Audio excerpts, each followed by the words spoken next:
Bonjour Jackie Auvray, c'est un grand plaisir de t'accueillir pour cette émission sur la danse, sur toi, sur ton parcours, sur ta personne, ta personnalité, ton œuvre, ta création, tes goûts, tes désirs aujourd'hui. Nous nous connaissons de longue date, mais tout le monde ne te connaît pas. Est-ce que tu aurais la gentillesse de parler un tout petit peu de toi? Ah, donc bonjour Karine. Nous nous connaissons à l'ouverture de Arte, puisque j'ai dansé pour toi à ce moment-là. Et je sortais tout juste du CNDC d'Angers, où j'avais passé 2 ans après avoir travaillé pour Quentin, Georges Apex, Michel Ettori, Bruno Machon, enfin bref. Et donc là, à ce moment-là, je commençais le travail sur une chambre bleue qui, jusqu'à aujourd'hui, m'occupe tous les jours. Et pour lequel j'ai fait une quarantaine de créations et réalisé aussi un théâtre ambulant et un studio, une pédagogie et des cours et des tournées, etc., etc. Voilà. Voilà qui je suis. Jackie, aujourd'hui, nous sommes en mai 2020. Tu as déjà effectivement beaucoup créé, beaucoup parcouru. Tu t'es exprimé et tu as un parcours vraiment complètement chatoyant et ruisselant de trouvailles et de différences d'une année sur l'autre. Après ces 2 mois de confinement, nous sommes donc aujourd'hui le 12 mai 2020. Qui es-tu? Es-tu le même que celui qui est rentré en confinement début mars? Est-ce que cette période très très singulière a changé quelque chose en toi ou pas? Et aujourd'hui, à cet instant T, qu'est-ce que tu dirais de ta personne, de ta personnalité, de ta sensibilité, de tes goûts et de tes désirs? Wow. Un programme. Le confinement n'a rien changé à ma vie. J'ai continué à travailler comme je le fais d'habitude. L'avantage, c'est que moi, j'ai vécu une crise en 2008 qui m'a touché financièrement d'une manière très importante, qui fait que depuis, je suis dans ce qu'on va vivre maintenant. Le confinement, pour moi, c'est pas ce qui fait plus peur, c'est vraiment la sortie, c'est l'aspect financier et voir les retombées négatives qui vont en découler. Pour la création, moi, ça n'a rien changé. Au contraire, j'ai peut-être même plus travaillé que d'habitude, n'étant pas dérangé par qui que ce soit, étant concentré pleinement. La seule chose que je n'avais pas, c'est des danseurs avec qui je travaillais, mais sinon, je travaillais seul. Donc, je suis aujourd'hui rechargé à bloc, avec des envies et un laboratoire qui a très très bien travaillé pendant le confinement. Maintenant, j'ai plus qu'à réaliser en fin de compte toutes les pensées ou toutes les matières qui sont déjà mises en place et à les développer, à les remontrer. Et les remontrer, ça va aussi passer par le camion. Donc j'ai amélioré quelques caractéristiques techniques pendant le confinement aussi, qui vont me permettre théoriquement, dans une dizaine de jours, peut-être d'imaginer une première représentation en drive-in, devant des voitures. Donc, chose que j'ai réalisée il y a une vingtaine d'années quand j'ai dansé dehors sous la pluie et que les voitures voulaient quand même assister à la présentation où on avait dansé sous la pluie dans un déluge de flotte, voilà, avec les applaudissements au feu de voitures et de klaxons. Donc, vraiment, c'est du déjà vécu pour moi. J'ai cette chance-là, je ne serais pas surpris. Maintenant, je sais que les temps vont être difficiles parce que technicien, artiste, ça va être compliqué. Mais moi, je suis heureux. Voilà. Tu dis avoir souffert de la crise en 2008, avoir rencontré des difficultés financières. Est-ce que tu pourrais parler un tout petit peu de la manière dont la danse, ses créateurs, ses artistes peuvent se retrouver un jour face à une difficulté qui inhibe leur créativité éventuellement ou les empêche d'avancer? C'est simple. Une DRAC, par exemple, la DRAC, à une époque où elle retouchait encore les subventions, la TVA, elle récupérait la TVA sur les subventions que les autres institutions versaient, du style la région, le département, versaient facilement des subventions pour la diffusion, etc. Et puis après, c'est mis des choses en place. Pour la région, on a eu un organisme qui a été financé pour aider à la diffusion. Mais le coût de son budget de fonctionnement est dépassé le montant de subvention qui lui était alloué. Donc il ne pouvait pas beaucoup nous aider. Et à part ça, il a pris tout l'argent sur la diffusion. Puis la DRAC, quand elle a arrêté effectivement de toucher la TVA sur les subventions qui nous étaient allouées, je pense qu'elle a arrêté beaucoup de subventions. Et moi, j'en ai fait partie. Et je me suis retrouvé, il n'y a pas d'aide, il n'y a rien. Il n'y a pas de sortie. Ce n'est pas un métier, c'est pas une reconnaissance. Même en tant que chorégraphe, on est intermittent. J'ai perdu mon intermittence parce que je suis arrivé à bout d'heure. Il n'y a pas d'aide, il n'y a rien. Il y a le vide absolu. Donc il faut inventer, se réinventer et puis partir, accepter de recommencer vraiment à zéro. Mais sauf qu'au niveau de les créations, au niveau de l'expérience, au niveau de la... C'est un petit peu délicat et un petit peu difficile. Mais quand on passe des caps et qu'on accepte de faire certains travaux, de travailler sur un plancher, ou de travailler sur une bâche, ou de travailler sur un grenier, si on accepte de faire des choses pour arriver à redanser, eh ben, le chemin se fait tout doucement et on arrive à retrouver une base. Mais ça m'a demandé 4 ans. 4 ans pour retrouver le chemin de la création et retrouver un équilibre mental pour pouvoir y arriver. Alors, plusieurs problèmes se posent à des chorégraphes qui ne dansent pas tout seuls, qui dansent avec d'autres danseurs et qui ont besoin de rémunérer ces danseurs, oui, qui ont besoin également de montrer leur spectacle, de montrer, de rencontrer des publics. Tout ça, c'est autant d'obstacles à, je dirais, la propagation de la création des artistes chorégraphes. Il faut à la fois des moyens pour créer, mais il faut aussi rencontrer des publics, c'est-à-dire être diffusé, c'est-à-dire être en contact avec un réseau de diffusion. Quelles sont les difficultés à la fois pour mettre en œuvre et produire, et ensuite pour diffuser? C'est de trouver des danseurs qui se retrouvent un petit peu dans la même condition, en fin de compte, que tu en es tous les danseurs. C'est bien les conservatoires qui forment, et les écoles d'ailleurs, qui forment des danseurs. Puis là, on en a beaucoup. Hein. En plus, beaucoup de danseurs qui ont vu des chorégraphes perdre leurs moyens, se sont retrouvés eux aussi au chômage et pour s'en sortir, ont commencé à donner des cours de danse. Donc ça a augmenté le niveau de la pédagogie et c'est une très belle chose. Ça a partagé aussi avec les professeurs de métier, et en plus parce que tous les danseurs ne sont pas pédagogues. Mais ce que je veux dire, c'est la pédagogie a augmenté, ça a sorti encore plus de danseurs de très bonne qualité, mais avec moins d'aboutissants, puisqu'il y a moins de financement pour la culture, il y a moins de financement pour la création. Donc qu'est-ce qu'on va faire de tous ces danseurs qu'on forme pour pas danser, pour pas être payés? Donc ils travaillent quand même, il y en a beaucoup qui investissent du temps.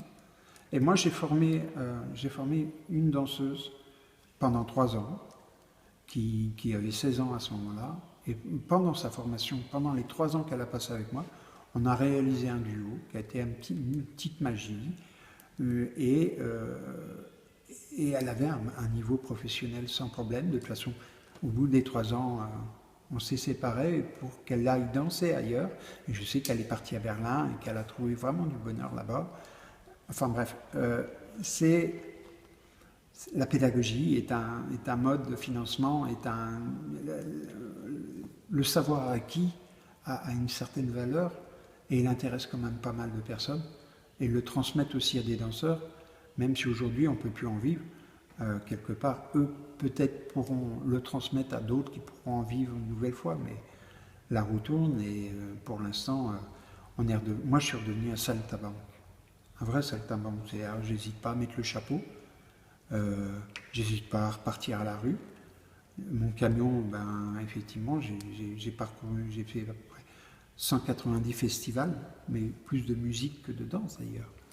Et très rarement l'occasion de danser, mais à chaque fois que ça a été l'occasion de danser, ça a été un bonheur. Et puis je m'autoproduis, donc j'ai un studio aussi comme ici, et puis j'en ai fait un lieu de représentation, des fois pour 10 personnes, des fois pour 20, des fois pour 50. Et c'est assez magique, parce que c'est pas la même programmation, effectivement. On passe pas par un programmateur, on passe pas en tournée, on passe pas 3 jours à partir en ville ou quoi que ce soit. On ne se retrouve pas devant un public des fois qui n'y connaît rien. On se connaît devant des amis aussi. Mais donc un public plus difficile, plus exigeant, et puis qui demande et qui pose des questions aussi derrière, en plus, qu'il faut argument beaucoup plus fort. Donc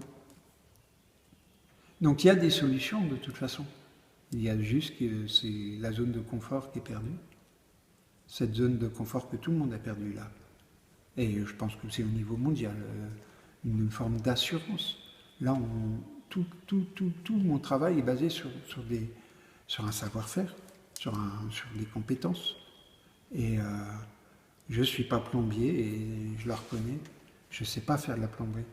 Mais par contre, je sais remettre un placo, je sais travailler sur mon décor, je sais mettre mes musiques, je sais faire mes montages, je sais arriver à faire de la lumière, à force de choses, parce que j'ai plus les moyens, parce qu'on parle des danseurs, mais il y a aussi tout le milieu technique. Il y a des régisseurs qui apportent beaucoup, des fois, sur un spectacle. Il y a des compositeurs aussi qui apportent de la musique aussi. Donc, comment arriver à repartir sur une création pleine, des costumières, des costumiers. Donc moi je couds un petit peu, donc j'arrive à travailler là-dessus. Mais c'est compliqué parce que c'est toutes les branches des métiers. Il n'y a pas que l'opéra qui a le droit de vivre, il y a toutes les compagnies ont le droit de vivre, tout créateur a le droit de vivre.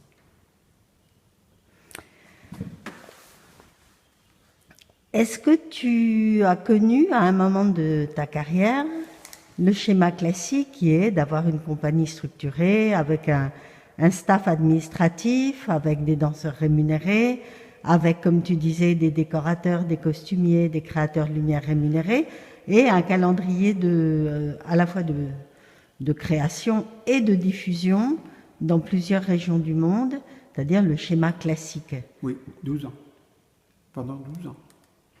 Pendant 12 ans, j'ai été coproduit, financé, région Basse-Normandie, Caen, la Sénat nationale d'Alençon, département du Calvados, de la Manche, la ville de Caen. Enfin bref, 12 ans. Résidence, création, tournée, festival d'Avignon, festival de Chalon, tournée au Maroc, l'Italie, la Belgique, un peu le Canada. 12 ans. Pas de problème.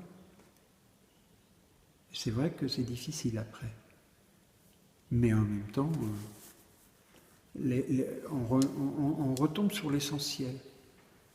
Et il y a une euphorie qui existe avec la tournée et le plaisir que ça provoque et du toujours tout neuf quelque part. Et là, on se retrouve devant une évidence qui est la barre tous les matins. D'aller courir peut-être pour s'échauffer parce qu'il n'y a pas de moyen d'autre. J'ai fait ma dernière création, on l'a fait, il faisait 1 degré à peu près dans le studio parce qu'on n'avait pas les moyens de payer le chauffage. Donc voilà, donc après on travaille sur l'isolation du studio et puis on y passe du temps, mais au bout du temps et au bout du chemin, en fin de compte, on s'en fout, c'est comment on fait le chemin maintenant. C'est plus le résultat qui est important. Même une création, je travaille sur une création qui depuis 2 ans, et je suis incapable de donner une date, alors qu'avant, je commençais par la date, avant de donner même le titre, avant de développer l'idée, avant de travailler sur les matières, avant de travailler sur les collaborateurs pour faire l'équipe. J'ai eu, moi, une secrétaire, un comptable, 4 techniciens. J'avais 4 techniciens qui travaillaient pour moi à plein temps. Donc j'ai vraiment eu du monde, j'ai vraiment eu 8 danseurs par an à travailler avec une charge d'autofinancement qui était importante de toute façon, toujours ça a été le cas. Mais donc là, repartir, j'ai mon premier problème qui serait à moi de retrouver une rémunération saine. Donc, juste celle-là. Il y a 5 ans, je me posais la question comment je mangeais, moi. Donc c'est vrai que des fois la création elle peut être loin, qu'on a ce souci-là. Mais une fois qu'on a trouvé une forme d'équilibre, et on repart à la base, il faut descendre bien bas pour pouvoir remonter, et puis peut-être que, je crois que ma danse en a beaucoup gagné. Je ne peux pas l'expliquer, mais on en a beaucoup gagné, à la fois en qualité. Je pense que mon travail d'aujourd'hui est nettement meilleur que celui de 2010. Simplement parce que il est nécessaire, il est utile, il est fondé, j'ai le temps, je prends le temps, je suis plus pressé, j'ai plus une date, j'ai plus des danseurs qui me demandent alors quand est-ce que ça vient, j'ai plus la peur de la feuille blanche, du coup j'ai plus de feuille blanche, mais j'hésite pas à faire des choses que je n'aime pas et que je jette aussi. J'arrive même à faire, j'ai travaillé sur un duo l'année dernière et j'ai jeté le duo parce qu'il était pas bien. Je ne l'ai pas trouvé beau résultat. J'ai adoré le faire, j'ai adoré le travailler, c'est pour ça qu'on l'avait continué, mais je l'ai jeté parce qu'il n'avait pas d'intérêt. Spectacle, il avait un grand intérêt pour avancer, mais pas comme finalité. Les 12 années où tu as vécu de manière plus classique la création, tu peux me donner les dates ? Waouh. Jusqu'en 2000. Donc de 90 à 2000, je sais que j'ai beaucoup fait. Je sais que 96, ça a été l'année où j'ai fait 76 représentations dans l'année, avec 4 équipes de danseurs. Donc ça a été, 96. Et en 2000, j'ai fait naître mon camion et ma scène. Et j'ai commencé à tourner dans la rue et de là à commencer à perdre en fin de compte l'intérêt d'aller dans les théâtres et surtout d'être vu dans les théâtres. Mais je faisais plus de dates par contre. J'avais plus de dates, plus de public, puisque je me posais là où je voulais, quand je voulais quasiment. Ça va peut-être pas plus, mais bon.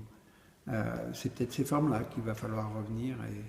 Donc pour moi ça a été... Je sais que j'ai tenu 2 décennies, de 80 à 2000, ça a été très fort, ça n'a fait que monter. Et 2000, j'ai quitté un système pour rentrer dans un autre, celui de l'autodiffusion, l'autoprogrammation. Et à ce moment-là, en plus, il y a pas mal de paramètres qui ont changé dans la région et dans la culture d'ailleurs. L'arrivée de l'Europe n'a pas été qu'une bonne chose pour la culture, je crois. On a perdu le bénéfice de partir à l'étranger. Donc toute la zone euro était devenue l'Europe. On ne partait plus à l'étranger. Et moi, maintenant, aujourd'hui, je repars à l'étranger. Là, je sais que je pars en Norvège retravailler, que j'ai bien envie de repartir au Canada retravailler et d'en remettre des choses internationales. Mais c'est vrai que l'Europe est devenue un grand pays et difficile d'y circuler. Pourtant, j'ai fait mon théâtre pour circuler en Europe. Et pour l'instant, j'ai réussi qu'à circuler au Maroc. Mais je pense que je vais y arriver. Je ne suis pas clair, mais c'est normal. Donc, en 2000, les choses ont été moins faciles pour toi. Différentes. Est-ce que tu te considères comme un cas isolé ou tu penses que c'est les dispositifs de soutien à la danse contemporaine qui ont commencé à se dégrader à partir des années 2000 ?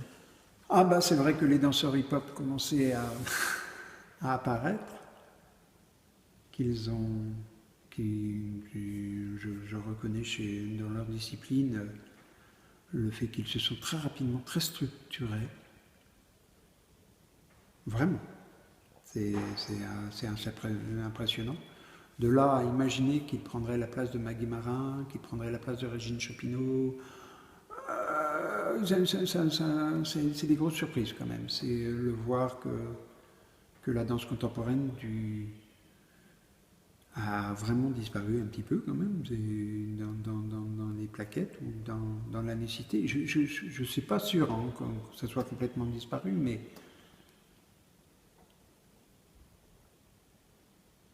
je crois que la DRAC avait besoin de financer beaucoup de communication pour l'État, plus que peut-être que de financer ce qui ne se voit pas. Donc, puis de répondre peut-être à des problèmes de société, mais on verra ça. C'est encore trop tôt puisqu'on est dedans, mais effectivement, il y a une dégradation à partir des années 2000 qui ont été évidentes et et peut-être qu'il faut voir aussi la tête de la culture. On est peut-être responsable, nous aussi, de savoir qui gère la culture.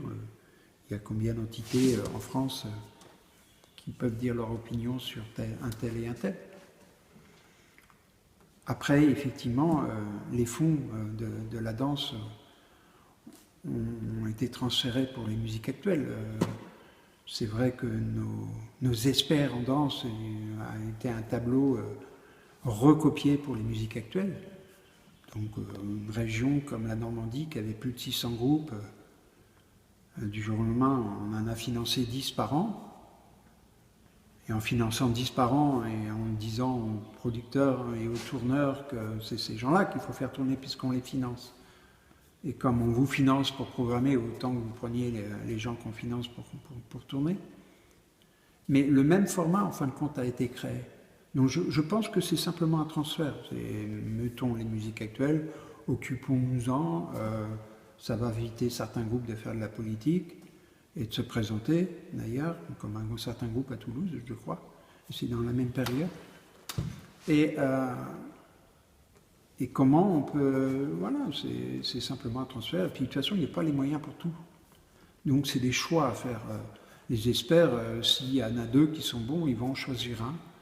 Et c'est de savoir comment ils le choisissent. L'argument, moi, mon argument, et tu le sais très bien, Karine, c'est qu'un jour, pour une expertise, je suis arrivé avec un attaché-caisse dans lequel il y avait mes petits dossiers pour les experts. Et quand les experts m'ont vu avec mon petit dossier, ils m'ont trouvé comme un auto-entrepreneur, quoi. Et puis, un autre expert qui était là aussi, a vu un premier spectacle, et c'était à l'espace Jean Villard, et quand il est sorti de la salle, il a dit ça plaît trop. Donc voilà, et par le passé, on a vu comme il y a que ça soit dégouflé, pas dégouflé, mais... Enfin bref, il y a eu des périodes où on finançait un peu pour vider les théâtres aussi, parce qu'un théâtre qui tourne, c'est un théâtre qui coûte cher aussi. Il ne faut pas croire que parce qu'il y a du monde dans une salle de spectacle, ça ne coûte pas. Je sais que la ville de Caen m'a programmé une fois devant la mairie, où à 8h30, l'heure où les gens devaient arriver pour remplir mon théâtre, en rentrant d'Avignon, c'était dans les années 2000, on s'est retrouvé avec plus de 3000 personnes qui arrivaient alors que le théâtre était déjà plein. Et la mairie m'a simplement dit à ce moment-là, on aurait pu te programmer toute la semaine. Mais j'aurais dit pourquoi? Il me dit parce que ça coûte trop cher. Donc en fin de compte, voilà, il y a des choix financiers à faire, et je ne suis pas au courant de tout. J'ai bien été le président de la Fédération des artistes bas-normands pour essayer de défendre les droits, les statuts de tout le monde, mais ça n'a pas changé. C'est une histoire de moyens limités et d'un nombre limité à donner. Et voilà, il fallait rentrer dans les petits papiers de certains, sans doute, pour avoir... Quoique la région a été pas mal servie, puisque je crois que Nous avons eu le premier conseiller DRAC viré depuis Malraux, qui était un conseiller théâtre. Et le conseiller danse, on a fait des siennes aussi, elle. Comment garantir une certaine intégrité démocratique dans les dispositifs de subventionnement? Parce que tu parles de choses qui pourraient, du facteur humain qui peut influer. Lorsqu'on passe le bac, on a copie blanche. Enfin, le nom du candidat n'est pas connu. C'est absolument pas le cas pour l'octroi des subventions, avec tout ce que ça implique de connexions interhumaines qui sont peut-être éloignées de critères artistiques parfois. Quelle serait la meilleure structuration ou restructuration du système de subventionnement selon toi? J'avais découvert au Canada quelque chose qui était pas mal, qui était le premier financement pour une compagnie n'est pas de l'argent, et ça c'est une bonne chose, c'était un studio, le prêt d'un studio. Et le prêt du studio, en fin de compte, était dans les locaux de l'administration, direction DRAC, en fin de compte. Un peu comme si que la DRAC, dans les super bâtiments qui sont, avait un studio de danse et accueillait donc des compagnies à y travailler. Avec la possibilité donc de voir leur rigueur, leur travail, leur arrivée, leur ponctualité, et puis de les voir travailler de temps en temps, sans être obligatoirement en train de les surveiller, mais juste de regarder.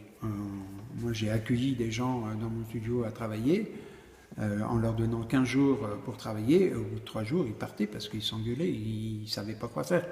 C'est pas parce qu'on a un studio qu'on sait quoi faire. C'est pas parce que à un moment donné, on dit top, il faut y aller, qu'on va y arriver. C'est pas parce qu'on a tous les moyens qu'on sait faire. C'est pas vrai. Donc, à partir de là, c'est de redonner simplement la formule. Je me baserai d'abord sur la reconnaissance simplement d'un statut professionnel. Pourquoi se battre pour un statut de chômeur plutôt qu'on se battre pour un statut d'artiste? Honnêtement, c'est vraiment chiant, quoi. Moi, je m'en vais à une banque me dit, pour faire un emprunt, tu fais comment? Je suis intermittent du spectacle. Et il me dit, chômeur. Eh ben, j'ai dit oui. Donc, un emprunt, ben non, tu n'as pas le droit. Tu es chômeur. Comment on peut faire un emprunt sur un... Et en tant qu'artiste, la case, elle est où, quoi? Et il est où mon statut? Donc, il suffit simplement de dire, je suis chorégraphe pour être artiste. Et c'est une autoproclamation. Donc, c'est très bien. De là à faire un diplôme de chorégraphe, surtout pas, parce que j'aurais jamais existé. Mais il y a une formation pour les danseurs, ça c'est clair. Il y a des outils pour devenir chorégraphe et il y a des matières. Le CNDC d'Angers, moi j'ai fait le CNDC d'Angers, j'avais dépassé l'âge, on m'a accueilli, on m'a gardé la 2e année. Et pourquoi? Parce qu'ils savaient aussi que je voulais chorégraphier. Et cet avantage-là, que je ne remercierai jamais les gens qui m'ont permis ça, Philippe Cohen, Nadia Croquet, sont les 2 personnes qui m'ont, moi, aidé le plus dans ma vie, en me permettant un an d'études, pris en charge avec un salaire, pour travailler en studio. Voilà, ça c'est important. C'est pas obligatoirement de l'argent pour dépenser. Le simple fait, des fois, d'avoir un salaire, une simple... Alors, tu viens de citer le nom de 2 personnes, Philippe Cohen et Nadia Croquet, qui ont compté dans la structuration du milieu de la danse contemporaine dans les années 80-90, qui sont achevées peut-être début des années 2000. Peut-être que le tournant, ce serait 2003, l'arrivée de Jacques Aillagon, Premier ministre de la culture de droite depuis Jacques Lang. Il y a eu un grand mouvement en France, à n'en point douter, qui incluait bien sûr les artistes, les danseurs, les chorégraphes, mais aussi des tas de gens totalement proches, connectés, proches à tous les points de vue, en tout cas qui se battaient pour des idées, qui étaient complètement investis dans la propulsion d'une définition de la danse totalement révolutionnaire, radicalement autre que celle de la danse classique et néoclassique. Donc il y a eu un grand mouvement en France. Est-ce que, avec ta proposition que dans les DRAC, il y a un studio de danse qui permette la fréquentation des fonctionnaires de la DRAC, des artistes et des chorégraphes, est-ce que tu penses qu'aujourd'hui, le problème est qu'on nomme à des postes décisifs des gens qui finalement ne sont là que pour gérer des budgets et des dossiers. Même pas pour gérer, pour faire un métier. Ils ont passé un diplôme, ils auraient pu être préfets, ils ne le sont pas parce qu'il y a des places limitées aussi, on les nommera. Peut-être. Je ne suis pas là-haut. Hein. Peut-être. Mais à mon avis, de toute façon, c'est ça. Et c'est pour ça, la période où on va vivre aujourd'hui, ça va être les compétences.